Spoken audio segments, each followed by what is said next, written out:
গ'ল 26 ডিচেম্বৰ। আজি ট্ৰেড ল'লোঁ কমোডিটি, চিলভাৰ ট্ৰেড লৈছোঁ। চিলভাৰ 5টা কোৱাণ্টিটি আমি বাই কৰিছোঁ। বাই কৰা ৰিজনটো কি সেই বিষয়ে আমি যদি কথা পাতোঁ, আমি ফাৰ্ষ্ট টাইম আমি ডেইলি টাইম ফ্ৰেমটো চাই ল'ব লাগিব মাৰ্কেটত। আমি যদি ডেইলি টাইম ফ্ৰেম চাওঁ, দেখিছে মাৰ্কেট এইটো লেভেলৰ পৰা মাৰ্কেট গিৰি এটা ৰিট্ৰেচমেণ্ট আৰম্ভ কৰিছে। ৰিট্ৰেচমেণ্ট আমি কিমানমান যদি চাবলৈ হয় কিমানমান ৰিট্ৰেচ কৰিব, আমি ফাৰ্ষ্ট টাইম এইটো ফিবনাচি লগাই যদি চাওঁ, আমি হেল্ডি ৰিট্ৰেচমেণ্ট 50%লৈকে আমি হেল্ডি ৰিট্ৰেচমেণ্ট বুলি ক'ব পাৰোঁ। 50% আৰু এতিয়া 23% এইটো লেভেল 90,300 বা 400 এইটো এটা আমাৰ হেল্ডি ৰিট্ৰেচমেণ্ট। আমি সেইকাৰণে আমি বাই কৰিছোঁ।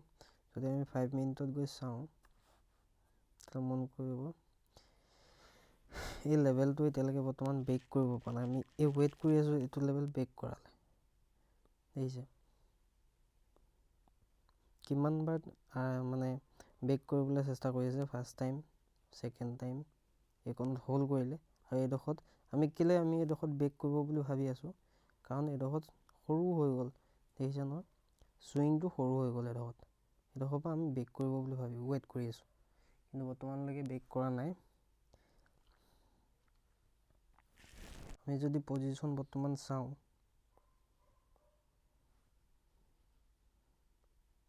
আমি ৱেইট কৰি আছোঁ এইটো ব্ৰেক কৰালে। আমি যদি বৰ্তমান পজিশ্যন চাওঁ, পজিশ্যন আমাৰ লোৱা আছে ইয়াত। প্ৰফিট বৰ্তমান আমাৰ 600, 500 প্ৰফিট চলি আছে। 1400, 1500 প্ৰফিট চলি আছিলে, কিন্তু আমাৰ এতিয়া বৰ্তমান 600 প্ৰফিট চলি আছে। ৱেইট কৰোঁ, আৰু আমি লাষ্ট আমাৰ SL এইটো লেভেলত আছে, আৰু এইটো লেভেলৰ SL লগোৱাৰ মেইন কাৰণটো হৈ গ'ল এইটো এটা দেখিছে লেভেল, ইয়াৰ পৰা বাইং আৰম্ভ হৈছে, আৰু এইডোখৰ পৰা যদি এইটো মাৰ্কেট এনেকৈ ব্ৰেক কৰে, আমি গম পাম যে ইয়াৰ পৰা মাৰ্কেট ডাউন ছাইডত যাব আৰু আপ ছাইড নাযায়। সেইটো কাৰণে আমি ৱেইট কৰি আছোঁ, কি হয় প্ৰফিট লছ দেখাই আছোঁ।